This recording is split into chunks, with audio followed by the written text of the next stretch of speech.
In this tutorial, we will learn the basics of GDScript programming language, which is the main programming language used in the Godot game engine.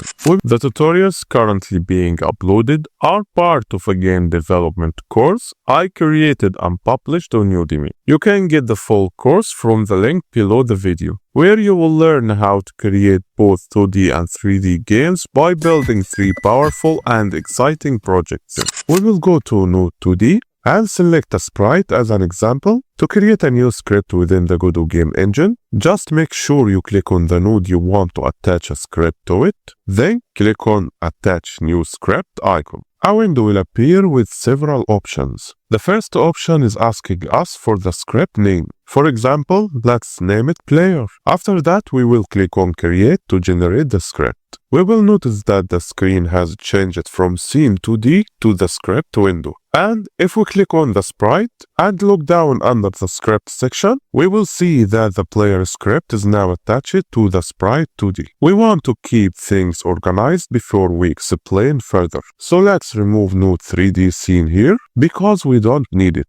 I will close it and then delete it like this. And we don't want this image too, so we will delete it as well. For the Node 2D scene, we will position it here and it will appear in front of us as it is now. Next, we will add a folder called Assets for the better organization. After that, we will create another folder named Scripts inside Assets folder, and I will move Player to GDScript file inside the Scripts folder. In the future, we will put all the scripts we will create inside this Scripts folder. Now, let's go to our script. If we look at our script, we will find some lines automatically written for us. The first line is extends sprite 2D. This indicates that the script is working or attaching with a sprite 2D, which is the type of this sprite. As you can see, the sprite shows type sprite 2D here. Next, we see a line with gray color. We can zoom in a bit with Ctrl plus middle mouse. Great.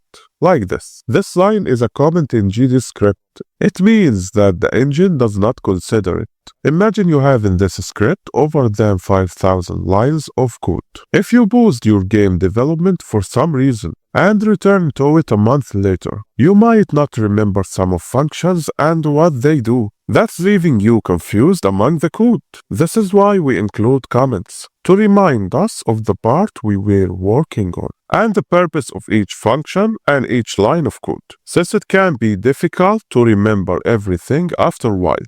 If we want to write a comment, we will write it like this, hash, and then we write whatever we want. You can type hash by clicking Shift plus 3 on the keyboard. Now let's press Ctrl plus S to save the scene. A message will pop up asking if we want to save the changes in Node 2D. Of course we do. If we remove this hash and then save the scene, it will show us errors because there is no code indicating what that line referred to. Because when we remove hash, the game engine reads the code and finds errors. If we revert the code to its original state, we will see that there is no errors. This is how to add comment in the Godot engine. We have 2 functions, one called ready and another called process. These 2 functions were automatically added when we created the script. I want you to imagine the script as car engine, where each function is a part of the engine that performs a specific task. For example, one function generates power and another function works to measure the engine's temperature. So, we can define a function as a line or lines of code that work to perform a specific task. A function here provides a specific rule based on the code written inside it, and we can call it anytime we need it. However, these functions, ready and process, are considered main functions. The ready function runs only once at the start of the game. For example, I will write print. This could print a message inside output window. Open brackets and inside it, type double quote, and inside double quote, type your message you want to show inside output window. I will type ready like the name of the function ready. You can type anything you want.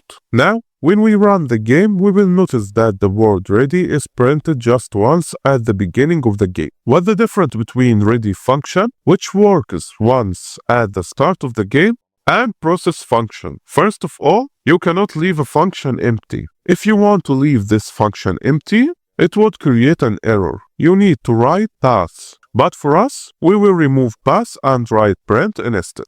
Open brackets, double quote, and type process, like the name of the function. Now let's see how many times the word process will print it, and how many times the word ready will print it. When we run the game, look at how process is printed continuously. Now it has printed over 200 times. But if we stop the game, we find that process has been printed 423 times, while ready has only printed once at the start of the game. In other words, the ready function executes the code inside it only once at the beginning of the game, while the process function executes the code inside it on every frame of the game. For example, if we have game with an enemies, we will generate the enemies only once at the beginning of the game. Let's say 10 enemies. The enemies will be spawned once at the start of the game, and the player will fight them, winning or losing, and so on. So we will type the code of the instantiating enemies inside ready function. However, inside the process function, we can type the code of the player movement.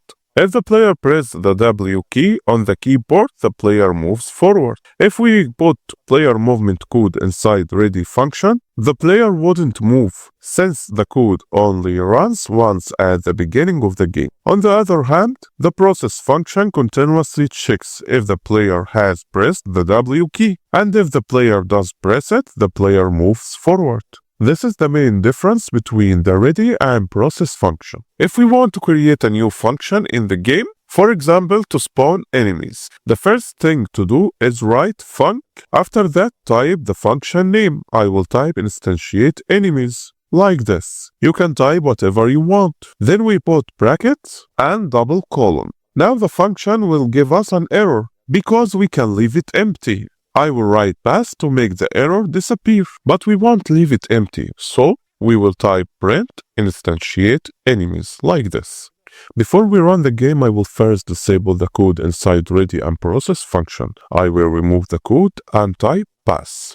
If we run the game now, this function won't execute directly because it's not like the ready and process functions. We need to call this function. In other words, if we clear the output and then run the game, we will see that there is no output for instantiate enemies message. To need this function work, we need to call it inside ready or process function. Now, if we are going to spawn enemies, should we call this function inside ready function to be generated once at the start of the game, or in the process function? If we call this function inside process function, it would spawn 10 enemies on every frame of the game. Sometimes if the frame rate reaches 60 frames per second, that would mean it will generate 10 enemies per frame, meaning 600 enemies per second, which is incorrect. For example, simply to call this function, I will write instantiate enemies brackets, like this. Now if we run the game, we will find that instantiate enemies has been printed. This is a sample tutorial to creating a script inside Godot game engine. Thank you for your watching and see you in the next video.